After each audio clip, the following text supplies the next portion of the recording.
How do you gauge your faith? One way is to know that faith is just one side of a two-sided coin. Let's talk about that.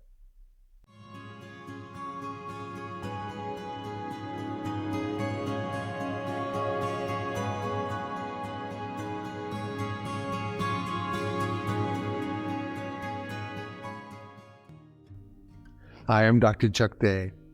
Faith in Greek is the Greek word pistis. In Hebrew, it's the word emunah. And both languages have this interesting thing in common. Faith also means faithfulness.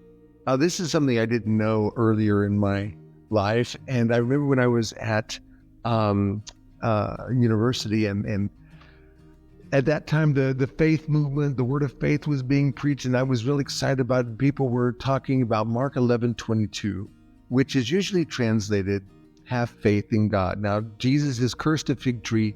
Peter's drawn his attention to it. And for Jesus, and he says, look, the fig tree you cursed is withered. And he says, have faith in God. If you say to this mountain, be removed and cast into the sea, but don't doubt in your heart, but believe that what you say will come to pass, you shall have what you say.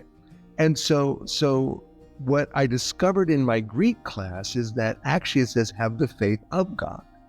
Now, so that became a big discussion in class to say, does it mean have faith in God or have the faith of God? Because it does not say have faith in God. But what does it mean to say have the faith of God? And so one of my lecturers says, no, in order to say it means have faith of God, you'd have to prove that God has faith. Because God knows everything, he would need to have faith. I now know something he didn't know. Faith also means faithfulness. Pistis means faithfulness. This is why pistis is one of the fruit of the Spirit as well as one of the gifts of the Spirit. And we usually translate it in 1 Corinthians 12 as faith, but in Galatians, we translate it as faithfulness. It's the same word. And the truth is this, faith is actually a mirror of the faithfulness of God. How much faith do you have? How faithful do you think God is? Your ability to believe that God is a faithful God determines how much faith you have. So I was reading in Revelation chapter 14, verse 12, and it's talking about the problems that are going on for the saints. He says, this calls for the perseverance of the saints. Those who keep the commandments of God and the faith of Jesus Christ.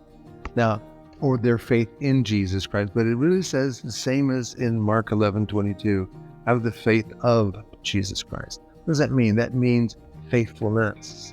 You endure because of faithfulness. You believe God for a mountain to be cast into the sea because you have faith. Both things are true. Both things are needed. You need to ask God to increase your faith. You need to ask God to increase your faithfulness. Be blessed.